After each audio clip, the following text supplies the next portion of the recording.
And now Cyllenian Hermes began to summon the souls of the suitors from the palace, holding in his hand the splendid gold wand that he can use at will to cast a spell on men's eyes or wake them from sleep. He marshalled and led them with this, and they obeyed his summons, squeaking as bats squeak when they flutter around after one of them falls from the cluster in which they hang upside down from the rocky roof in the depth of some mysterious cave. With such squeaking the ghosts journeyed on together, following Hermes the Deliverer down the dark paths of decay.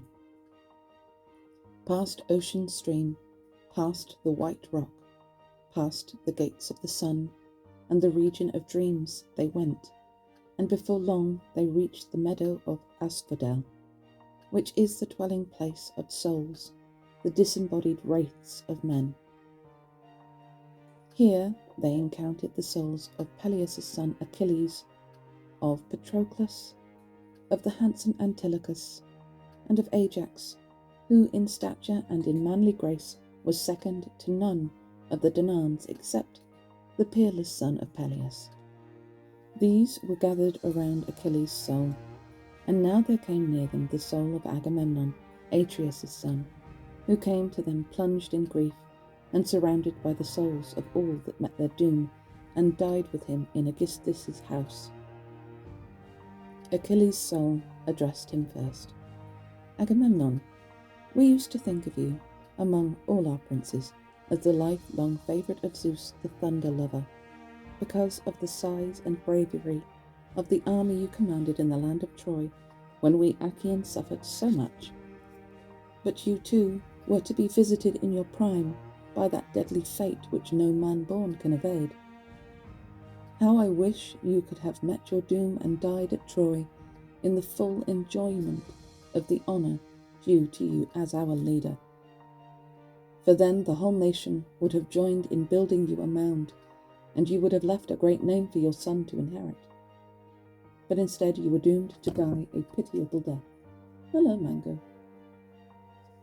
Son of Peleus, godlike Achilles, the soul of Atreus' son replied, happy man to have died in the land of Troy, far away from Argos. There the flower of the Trojan and the Achaean forces fell around you in the battle for your body. Mighty you lay in swirl of dust, a mighty corpse, all your horsemanship forgotten. And the whole day long we fought. Indeed, we never would have ceased had Zeus not stopped us with a storm. Then we carried you off from the battlefield to the ships, cleansed your fair flesh with warm water and unguents, and laid you on a bed. Your countrymen gathered round you, shedding hot tears and cutting their hair. Your mother, when she heard the tidings, came up from the sea with the immortal sea nymphs, and a mysterious cry came over the waters. All the Achaeans were seized by panic and would have leaped up and fled on to the ships, but for one man, Nestor, rich in ancient wisdom. It was not for the first time that his wise counsels had prevailed. With their best interests at heart he addressed them, calling out, Halt, Argives! Achaeans, stand your ground! This is Achilles' mother, who has come out of the sea with her immortal sea nymphs to be with her dead son. At this the brave Achaeans checked their flight. The daughters of the old sea god stood round you with bitter lamentations and wrapped your body in an imperishable shroud. The 9 muses chanted your dirge in sweet antiphony, and you would not have seen a single Argive without tears in his eyes. Such was the clear-voiced muses' songs. For 17 days and 17 nights we mourned for you, immortal gods and mortal men alike. And on the 18th day we committed you to the flames with a rich sacrifice of fatted sheep and crooked-horned cattle round you. You were burnt in the clothing of the gods with lavish unguents, and sweet honey, and Achaean heroes in full armour, infantry and charioteers, moved in procession round the pyre where your body was burning, and filled the air with sound. when the Hephaestian flames had consumed your body, we gathered your white bones at dawn, Achilles, and steeped them in unmixed wine and oil. Your mother gave us a golden urn, a gift, she said, from Dionysus, made by the great Hephaestus. In this your white bones lie, my illustrious Achilles, and mingled with them the bones of Menoetius' son, Patroclus, dead before you, but separate from those of Antilochus, who next to Patroclus was your closest friend. Over their bones we soldiers of the mighty Argive force built up a great and glorious mound, on a foreland jutting out over the broad waters of the Hellespont, so that it might be seen far out at sea by the men of today and future ages. Then, in the middle of the arena where the Achaean champions were to test their skill, your mother placed the magnificent prizes she had asked the gods to give. You have attended the funerals of many heroes, when the young men strip and make ready for the games in honour of their dead king. But if you had seen the splendid prizes offered in your honour by the divine silver-footed Thetis, you would have marvelled at them as the most wonderful you had ever seen, for the gods loved you very dearly. So even death, Achilles, did not destroy your name, and your great glory will last forever among all mankind. But after I had brought the war to a close, what satisfaction was there for me? For on my journey home Zeus planned a miserable end for me at the hands of Aegisthus and my accursed wife. So they talked together, and Hermes the giant killer approached, ushering into the world below the ghosts of the suitors whom Odysseus had killed. Astonished at the sight, the pair moved quickly toward them, and the soul of Agamemnon, Atreus' son, recognized the famous Amphimedon, Melanius' son, who had entertained him in his home in Ithaca. The soul of Atreus' son was the first to speak. "Amphimedon," he said, "what catastrophe has brought you all down into the land of darkness, all chosen men, and all of the same age? Someone choosing a city's best would have selected men like these. Did Poseidon raise tempestuous winds and surging waves, and overwhelm you and your ships? Or did enemies strike you down as you were rounding up their cattle and their flocks, or as they were defending their town and women? Tell me, for you and I have been host and guest. Don't you remember the time when I came over to your house in Ithaca with godlike Menelaus to persuade Odysseus to join forces with me and sail against Ilium? It was a full month before we completed our voyage over the wide sea, so hard was it to win over Odysseus, sacker of cities. Most noble son of Atreus, Agamemnon, lord of men, the soul of Amphimedon replied. I well remember all that you speak of, favourite of Zeus, and I will give you a full and honest account of our tragic end and the manner of our death. In the prolonged absence of Odysseus, we began to court his wife. She refused to give an absolute no or an absolute yes to a marriage, which was so distasteful to her.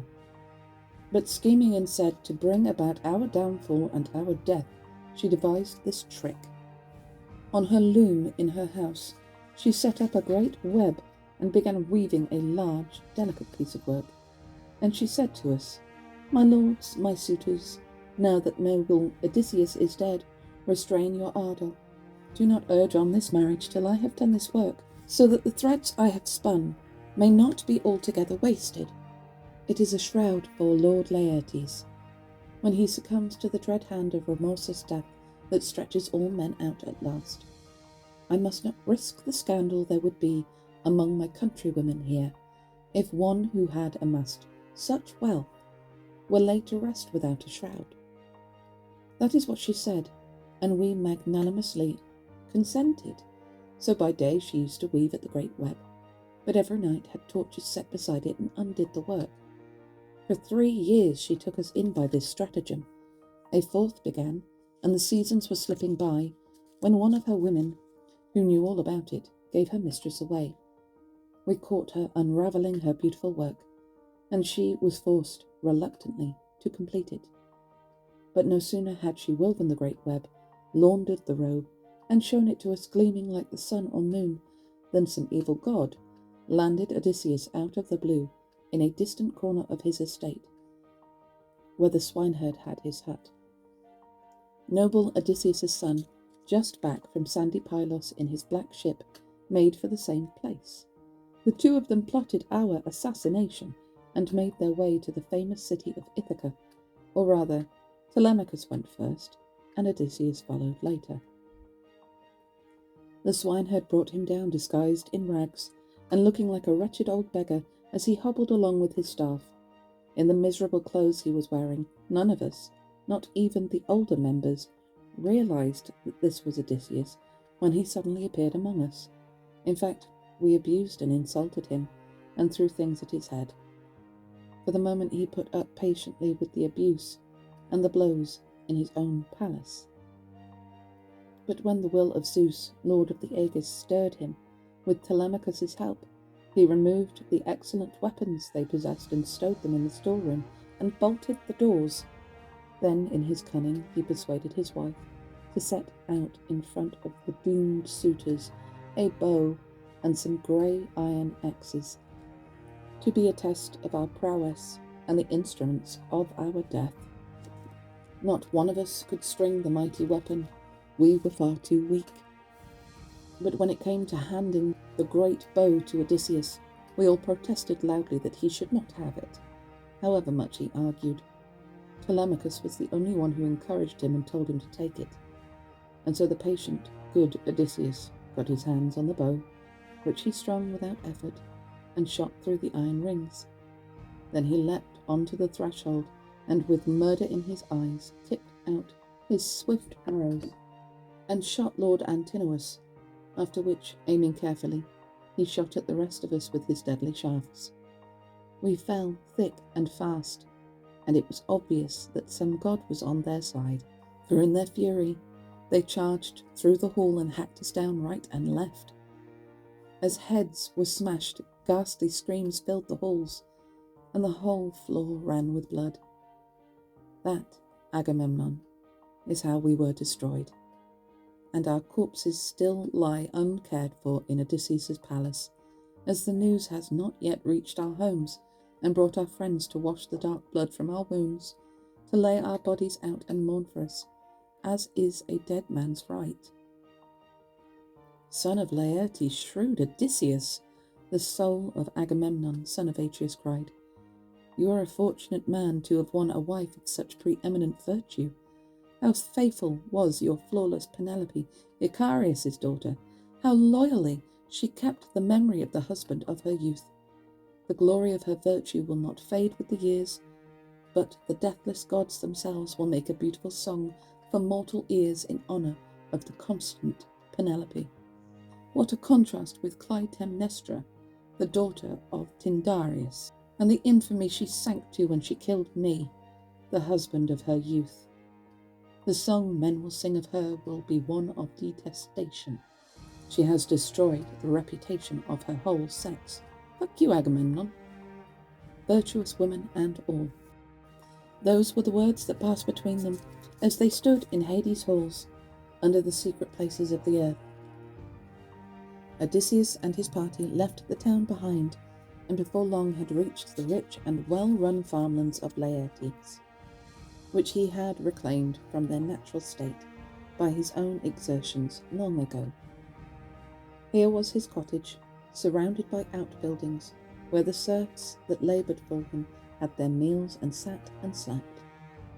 An old Sicilian woman lived in the cottage, devoting all her care to the old man's comfort on his farm, far from the town. When they reached the place, Odysseus said to his son and his servants, "Go into the main building now, and straightway kill the best pig you can find for our midday meal. Meanwhile, I shall test my father to find out whether he will know me when he sees me, or fail to recognize me after so long an absence." As he spoke, he handed his armour to the servants, who then went straight into the house, and Odysseus moved off towards the luxuriant vineyard on his quest. As he made his way down into the great orchard, He did not see Dolius, or any of the serfs or Dolius's sons, who had all gone with the old man at their head to gather stones for the vineyard wall. He found his father alone on the vineyard terrace, hoeing round a tree. He was wearing a filthy, patched and shabby tunic, a pair of stitched cowhide leggings strapped round his shins to protect them from scratches, and gloves to save his hands from the brambles. There he stood, with a hat of goatskin on his head to emphasize his grief. When the patient, good Odysseus saw how old and worn his father looked, and realized the depth of his misery, he halted under a tall pear tree, and the tears came to his eyes. He deliberated in his heart and mind whether to hug and kiss his father and tell him the whole story of his own return home to his native land, or first to question him and thoroughly test him. Upon reflection, he thought it better to start by testing him with words that would rouse him. With this purpose in mind, the good Odysseus went straight up to his father. Laertes was still hoeing round the tree with his head down, as his illustrious son came up and spoke to him. "Old man, you keep everything so well tended here that I can see there is little about gardening that you do not know. There is nothing, not a green thing in the whole enclosure, not a fig, olive, vine, pear, or bed that is not carefully looked after. But I cannot help remarking, and please don't take offence, that you don't look after yourself very well.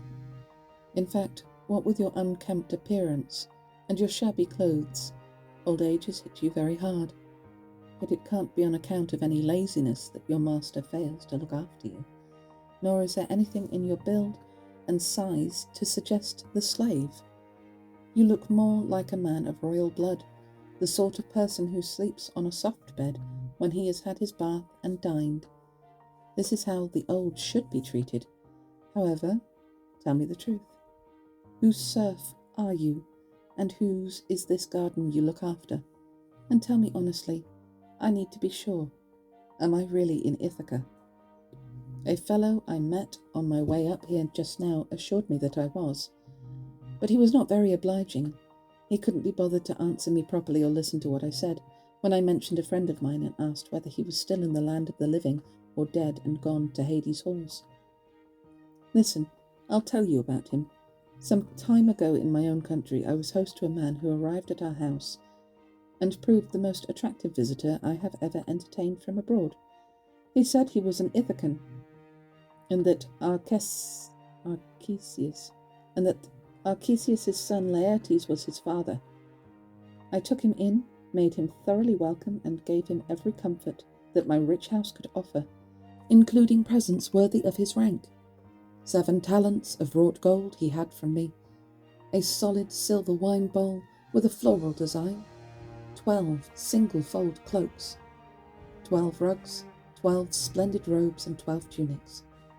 And besides all this, 4 women, skilled in fine handicraft and good-looking. I let him choose them himself. "Sir," said his father, with tears on his cheeks, "yes, you have come to the land you're seeking, but it's in the hands of violent and evil men.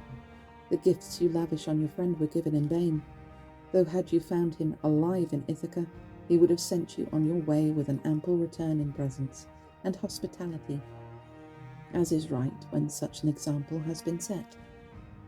But please tell me exactly how long ago it was that you were host to that unfortunate man, my unhappy son, if I ever had one, who, far from friends and home, has been devoured by fishes in the sea, or fallen a prey, maybe, to the wild beasts and birds on the land. His mother and I, we two who brought him into the world, had no chance to wrap his body up and lament over him, nor had his richly dowered wife, constant Penelope, the chance to close his eyes and mourn him on his deathbed, the tributes due to the dead. But tell me about yourself. I'm curious. Who are you, sir? And where do you come from? What is your native town, and who are your parents? And where is she moored? The good ship that brought you here with your gallant crew? Or were you travelling as a passenger on someone else's ship, which landed you and sailed away? I will tell you all you wish to know, said the subtle Odysseus. Why don't you just tell your dad who you are? He's already suffered enough. I come from Alibas. My home is the palace there, for my father is King Aphaedas, Polypaemon's son.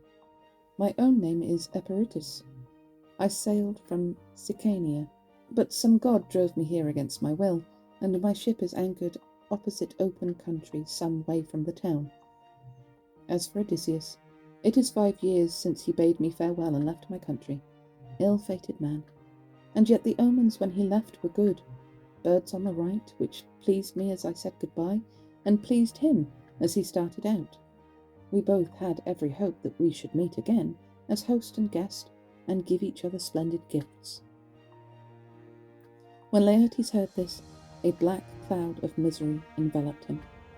Groaning heavily, he picked up the black dust in both his hands and poured it over his grey head. Odysseus's heart was touched, and suddenly, as he watched his dear father, a sharp spasm of pain shot through his nostrils. He rushed forward, flung his arms round his neck and kissed him. Father, he cried, here I am, the very man you asked about, home in my own land after 20 years. But no more tears and lamentation, for I have news to tell you, and there is need for haste. Oh my God, I'm crying. I have killed that gang of suitors in our palace. I have taken revenge for their bitter insults and all their crimes. Laertes answered him, if you who have come here really are my son Odysseus home again, give me some definite proof to convince me. To begin with, the quick-witted Odysseus said, look at this scar, where I was wounded by the white tusk of a boar when I went to Parnassus. You and my mother had sent me to my grandfather, Autolycus, to fetch the gifts he solemnly promised when he came to visit us. Then again I can tell you all the trees you gave me one day on this terraced garden. I was only a little boy at the time, trotting after you through the orchard, asking about this and that. And as we wound our way through these very trees, you told me all their names. You gave me 13 pear trees, 10 apple trees, and 40 fig trees, and at the same time you pointed out the 50 rows of vines that were to be mine. Each ripened at a different time, so that the bunches on them were at various stages of ripeness as the seasons of Zeus weighed down their branches. Oh, I actually had tears in my eyes coming out of them. At these words, Laertes' knees gave way and his heart melted, for he recognized the positive proof given by Odysseus. He flung his arms round the neck of his beloved son. Oh, I'm going again. And patient good Odysseus clasped him fainting to his breast. When his breath came back and he returned to consciousness, he said to his son, by Father Zeus, you gods are still there on high Olympus if those suitors have really paid the price for their outrageous insolence. But in my heart I have a horrible fear now that all the people of Ithaca will soon be on us here, and that they will send urgent messages for help to every town in Cephallenia. Have no fear, said his resourceful son, and do not feel anxious about that. But come with me to the farmhouse here by the orchard. I sent Telemachus ahead with the cowman and swineherd to prepare a meal as quickly as they could. When they had finished talking, the two set out, and in the pleasant, well-built farmhouse, they found Telemachus and the two herdsmen carving lavish portions of meat and mixing the sparkling wine. His Sicilian maidservant bathed the great-hearted Laertes in his room and rubbed him with oil and put a cloak around him. Athene came and filled out the limbs of this shepherd of his people, making him seem taller and sturdier than before, so that as he stepped out of the bath, his own son was amazed to see him looking like an immortal god. Father, he exclaimed, and his words were winged, I'm sure one of the immortal gods has made you handsomer and taller than ever. To which the thoughtful Laertes replied, By Father Zeus, Athenian Apollo, if only I could have been the man I was when, as king of the Civilisations, I took the stronghold of Narrator on the mainland cape, and like that have stood by you yesterday in our palace, with armour on my shoulders, and beaten off those suitors, I'd have laid many of them low in the halls and delighted your heart. So they talked together, and the others finished their task of preparing the meal. They took their places on seats and chairs, and were helping themselves to food, when the old man Dolius came in with his sons, weary after their work. They had been called in by their mother, the old Sicilian woman, who looked after them and lovingly cared for their old father, now that his years sat heavily upon him. When they set eyes on Odysseus and realized who he was, they stopped short in amazement. Odysseus joked pleasantly with them as he greeted them. Old man, he said, sit down to your lunch. And all of you, stop looking so amazed. We have been longing to get our hands on the food in here, waiting all this time and expecting you every minute. Dolius ran up with outstretched arms, seized Odysseus by the hand, and kissed him on the wrist. You have come back to us, my dear master, he said, with words that had wings, and fulfilled our dearest wishes. We had given up hope, but the gods have led you back. Greetings and welcome home, and may the gods shower their blessings on you. But tell me this, for I am anxious. Has the wise Penelope heard of your arrival here, or shall we send someone to tell her? She knows already, my old friend, resourceful Odysseus answered. Why must you concern yourself with that? Dolius sat down again on his polished stool, and now it was his son's turn to gather round the famous Odysseus, welcome him, and clasp his hand. Then they all took their seats by Dolius their father. So they busied themselves with their meal in the farmhouse.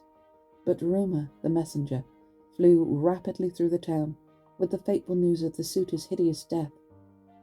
When the people heard it, with one accord they gathered from all sides in front of Odysseus' palace, with wailing and lamentation.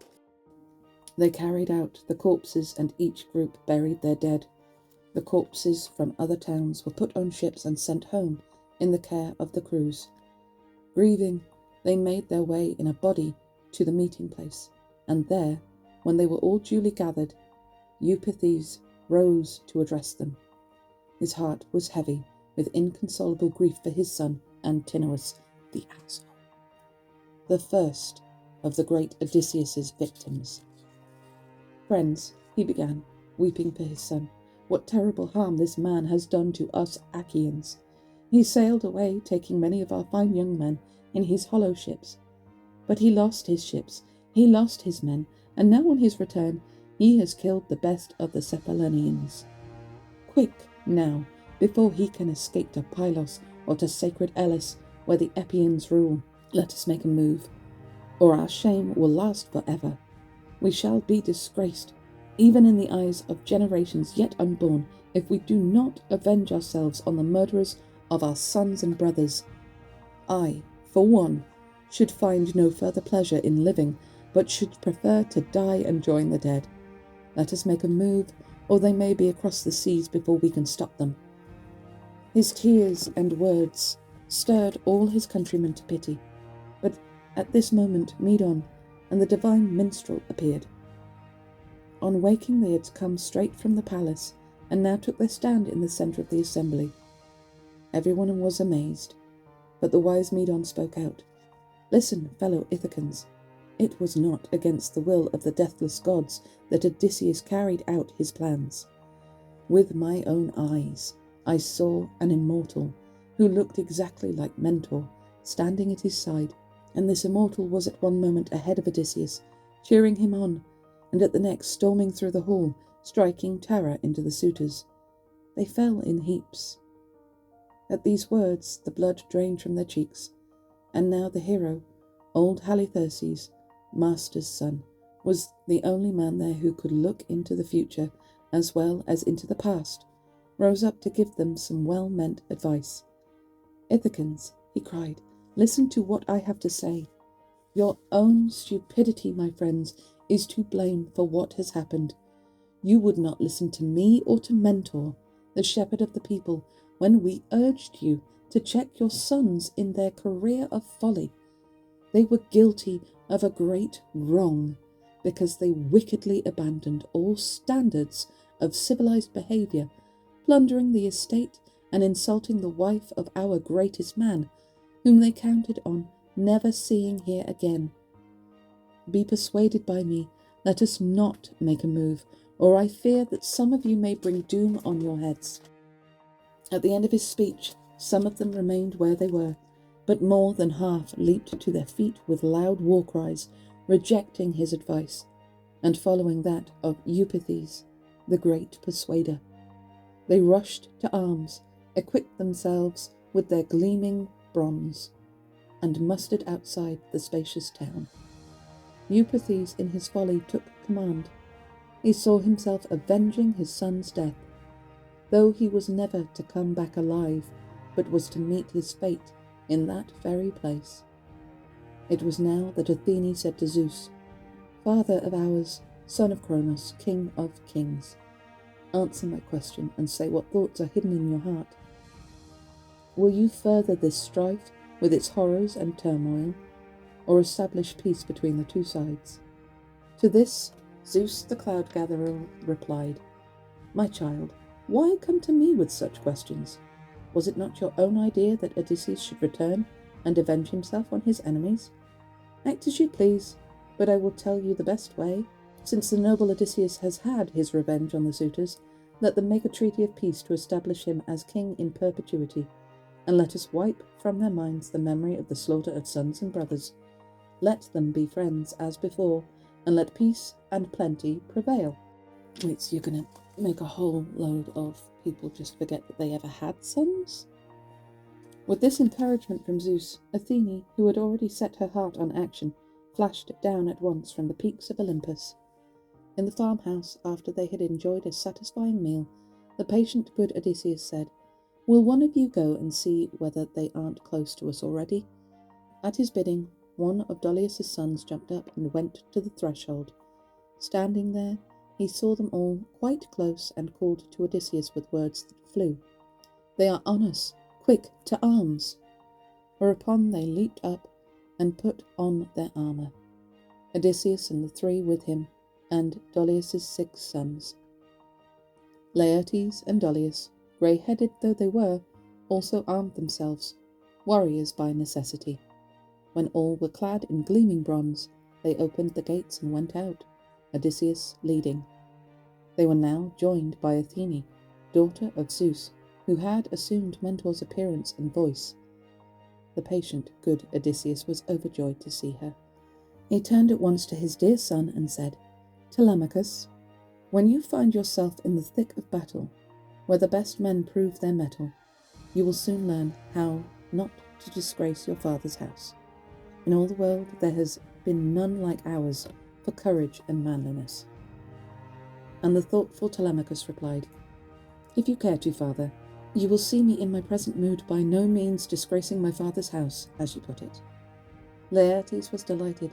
"Dear gods," he exclaimed, "what a day this is to warm my heart! My son and grandson competing in valour. Don't be too delighted by it." Athene of the flashing eyes came up to him now and said, "Laertes, son of Arceisius, dearest of all my friends, pray to the lady of the flashing eyes and to Father Zeus, then quickly poise your long spear and throw it." As she spoke, Pallas Athene breathed vigour into him, and he immediately poised his long spear with a prayer to the daughter of the great Zeus, and threw it. He struck Eupithes on the bronze cheek guard of his helmet. The helmet failed to stop the spear. The bronze point pierced clean through, and with a clang of armour, Eupithes crashed to the ground. Then Odysseus and his illustrious son attacked the front rank of the enemy, and struck them with their swords and double-pointed spears. They would have destroyed them all, and seen that none went home alive if Athene, daughter of Aegis-bearing Zeus, had not raised a great cry and checked the whole throng. "Ithacans! Stop this disastrous fight and separate at once before blood is shed." "Blood has already been shed." At Athene's cry, the colour drained from their cheeks.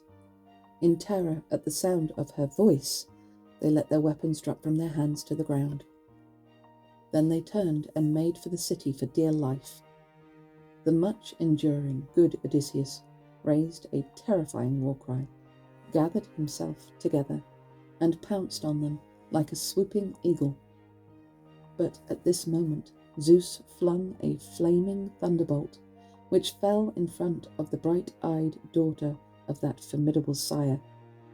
Athene called out to Odysseus, "Odysseus, favourite of Zeus, resourceful son of Laertes, hold your hand. Stop fighting your countrymen, in case you incur the wrath of Zeus the Thunderer." Odysseus obeyed her, and his heart rejoiced. Then Pallas Athene, daughter of Aegis-bearing Zeus, still using Mentor's form and voice for her disguise, established peace between the two sides. And that is the end of the book. Thank you for joining me.